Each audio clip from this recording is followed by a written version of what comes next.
Thank you guys for joining us for the Q&A for One Vote at a Time. We are so excited to have some of our creators here, Yoko, Mara, and Sarah.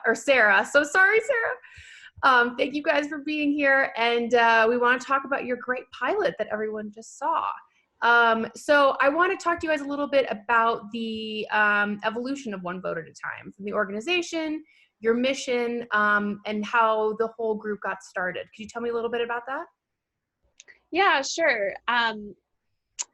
The organization got started in 2016 after the Pulse nightclub shooting, and I'm a director and I live and work here in LA, and I had just had it with gun violence. I was just sick to my stomach, looking at the images of the victims, and I remember I was sitting on my couch, Chromecasting C-SPAN, which is a hobby, I guess.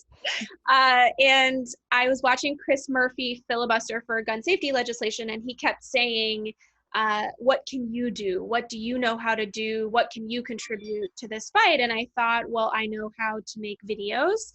And I looked around and thought, I wish that there were more people like Chris in office. And so that's how the idea of One Vote was born. It started as a Facebook post that a lot of people liked. And I was like, oh, this is a good idea, huh? And now it has evolved into an organization that has served 236 candidates with in-kind campaign videos in 13 states across the country. And we in 2018 we had a team of 56 women that we hired. This year might be a little smaller thanks to COVID, sadly, but we aim to serve about that number of candidates again this year. So yeah, that's fantastic. And part of your core mission is using female filmmakers, is that right? Yeah, I mean, listen, we had the idea. I think Mara and I, we when we talked about it, we liked the symbolism of it, and also, frankly, I'll let you chime in here, Mara. But people told us that we couldn't do that, that it wasn't possible, that there weren't enough female editors, there weren't enough directors, and we were like, bring it. I think we can do this. Yeah, there's definitely some truth to that. It was surprising how many people, would put posts out like looking for female DP in Wisconsin or whatever, and it was like we were constantly just like, even from people that we love and adore out here in LA, getting referrals to our male colleagues, and like no problem there. But we just really wanted to kind of take it on as a challenge and see if we really truly could staff this thing from top to bottom with women. And we consistently proved to other people and to ourselves that that's definitely possible. It takes a little research, but it is absolutely possible. Great.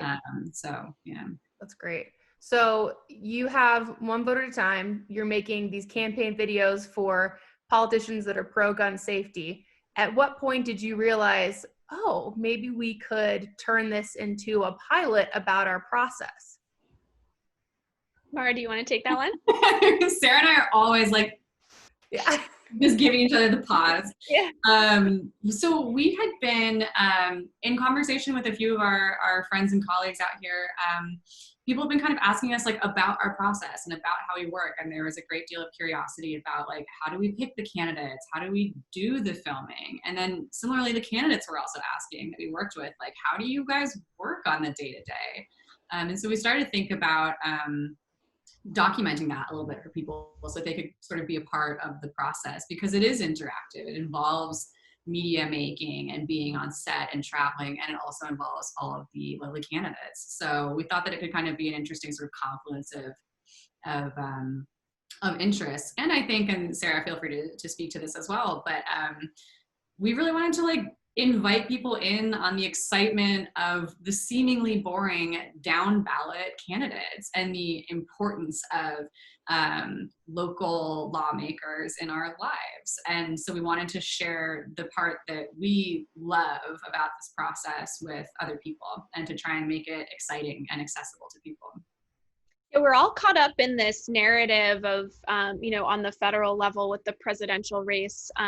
But there are a lot of very interesting stories of people who are fighting for their communities and really passionate about running for office, to change what they see in the world. And we just thought that there was a story happening down ballot in these states that needed to be told. In this moment, I think, I hope that we'll look back on this year and have no regrets about the work that we did and about this election. And I think, the show, the series, both serves to like tell that story of this year, which is not just about Trump, not just about Joe Biden. It's a groundswell of thousands of candidates across the country who are, rising up to say, I don't want this to be my country anymore. I don't want this to be my reality anymore, of gun violence. And so, yeah, anything we can do to bring attention to the candidates, too, is our goal. So that's great. And then, so Yoko, where'd you come into the process? And so Mara and Sarah were creating their mission and they were making different political campaigns. Where did you jump in as the director? So the year before we shot the pilot, I had actually participated in making the campaign videos with them. So I had directed the videos for New Hampshire, which was a really awesome, wonderful experience. And, the mission statement is so important to me that it felt like an organization and people that I just wanted to continue to work with. And so, even after that, I was hoping to do more campaign videos, but then, last year they asked me, they approached me, were like, hey, we have a different thing we want to do this year, and curious if you'd be interested. And, I had done a lot of doc work, in the past, and it's something that I'm super comfortable with and really passionate about and just love the process of doing. So I was immediately on board. And it was a trip kind of planning filming a documentary about people filming. Right. And Mara and Sarah are both talented filmmakers themselves, and so kind of like understanding together what the narrative they wanted to put out there was really important. And that was kind of the process, is that I had already been working with One Vote. And how did you guys decide to focus on Jennifer for the pilot episode? Because you work with so many different politicians. How did you decide that she would be the focus of the pilot?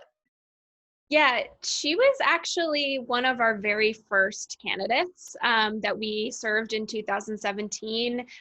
We worked with 19 candidates in Virginia that year, and 3 of them we sort of focused our energy and our resources on. And so that was Jennifer's first run. So we really, when we heard that she approached us about making her campaign video, and we realized that we had been by her side for every single race that she had ever run. In 2017 for her delegate race, in 2019 we worked with her again for her delegate race, and now she's running for governor. So I think we chose her because, number one, we think she's an incredible candidate and that she'll go very far, and we have great hopes for her run for governor. But also, we had been with her from day one, and I think that she is part of the change that we hope to see in the world.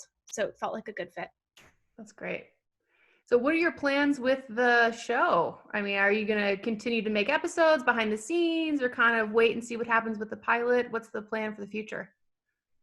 Oh, we would love that. COVID is challenging. I guess that's true. Yeah. Yeah. COVID is challenging, I think, our notion of what happens next with the show. I don't think that it's a show that's tied to, this year specifically. I do think that there are, other campaign cycles and other years that this would work in. That said, I think that our original plan, which was to focus on a different state and a different candidate and to be physically present there, might just not work out this year, for that piece of it. We're our whole organization has pivoted to accommodate COVID restrictions. We're teaching candidates how to film themselves, which is like, that's amazing. Like all the feelings.